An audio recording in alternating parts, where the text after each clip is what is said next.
ملیحہ لودھی ہمارے ساتھ موجود ہے۔ ڈاکٹر صاحبہ، ہم کیا ایسی پابندیاں دوبارہ لگا سکتے ہیں؟ سوال یہ ہے، خبر ایک آ رہی ہے، اس کی بھی تصدیق ہونا باقی ہے کہ قطر اپنی گیس سپلائی بند کرنے کا کہہ رہا ہے یا سوچ رہا ہے، ایسا اندیا دیا گیا ہے۔ کیا اس طرح کے امبارگوز اب پلیس کیے جا سکتے ہیں؟ جی دیکھیں، یہ تو حقیقت ہے کہ اس وقت اسلامی دنیا، خاص طور پہ سعودی عربیہ کے پاس وہ کیپیسٹی تو ہے، لیکن ضرورت اس بات کی ہے اور ہمیں معلوم نہیں ہے کہ کس حد تک ہم یونٹی دیکھ سکتے ہیں مسلم کنٹریز کے درمیان۔ یونٹی اس حوالے سے کہ وہ دے ایگری کہ کون سا کلیکٹیو ایکشن انہوں نے لینا ہے، تو ابھی تو قبل از وقت ہے کہنا۔ دیکھیں، افیکٹو تو ہو سکتا ہے، یہ OIC 57 ملکوں پہ مشتمل ہے، یہ کوئی اتنی بھی کمزور آرگنائزیشن پوٹینشلی نہیں ہے۔ وہ اور بات ہے کہ بہت دفعہ OIC نے مایوس کیا ہے ایز اے تنظیم، لیکن اس کا مطلب یہ نہیں کہ اس کی لیٹنٹ پار اور کیپیسٹی نہیں ہے۔ کیپیسٹی تو ہے، ضرورت اس بات کی ہے کہ کوئی لیڈرشپ لے مسلمان دنیا میں، بیکاز اس وقت سعودی عربیہ لے سکتا ہے، ٹرکی لینا چاہتا ہے، لیکن آئی تھنک اس کے لیے مسئلہ ہوگا because it's a non Arab country. تو میرا جیسے میں نے کہا، انفرادی طور پہ بھی کنٹریز کو ایکشن لینا چاہیے اور کلیکٹیولی بھی مسلم کنٹریز کو ایکشن لینا چاہیے۔ اچھا ڈاکٹر صاحب، کیا عرب ممالک کو اس بات کا ادراک ہے کہ اسرائیل ایکسپینشنسٹ عزائم رکھتا ہے، وہ اپنا پھیلاؤ چاہتا ہے، اور اس پھیلاؤ میں آج اگر فلسطین کی باری ہے تو کل ان کی باری بھی ہو سکتی ہے؟ جی، یہ تو بالکل ظاہر ہو چکا ہے کافی عرصے سے۔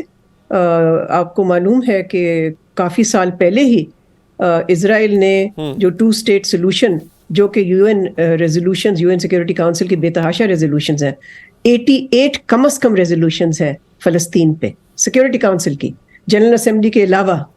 تو بہت ساری ان ریزولوشنز میں جو ویژن یا جو ریکمنڈیشن ہے اور جو سولوشن پیش کیا گیا تھا، وہ 2 اسٹیٹ سولوشن کا تھا کہ Israel must accept an independent contiguous and autonomous Palestinian state.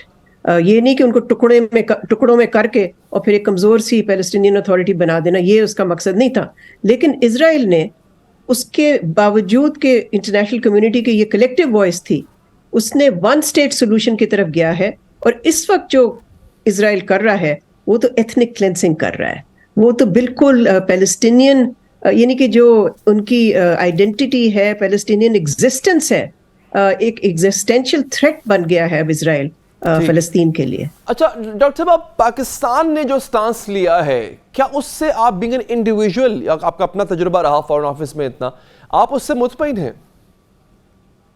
دیکھیے، سٹانس ایک چیز ہوتی ہے اور ایکشن لینا ایک اور چیز ہوتی ہے۔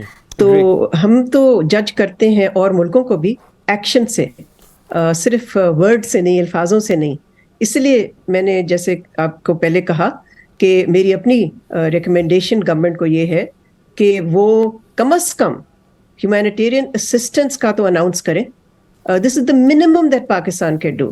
اور اس وقت جس چیز کی ضرورت ہے وہ اسی کی ہے، لائف سیونگ ایڈ کی ضرورت ہے وہاں پر۔